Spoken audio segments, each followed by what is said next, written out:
బరువు క్షేమం కలగాలి, వృద్ధి కలగాలి, క్షేమం కలగాలి. వృద్ధి అంటే వయసు పెరగడం కాదు. వృద్ధి అంటే చెట్టు కాసే ఫలాలు 10 పండడం కాదు.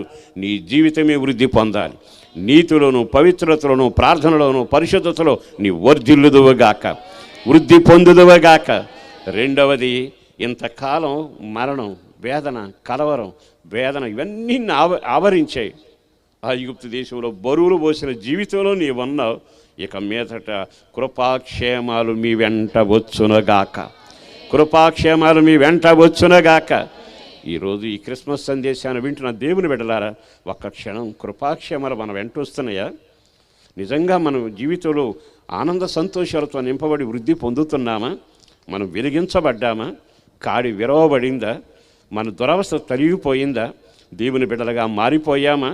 అందుకే ప్రతి నోట, ప్రతి చోట, ప్రతి గ్రామంలో వినబడుతుంది, ఇదిగో క్రిస్మస్ సందేశం.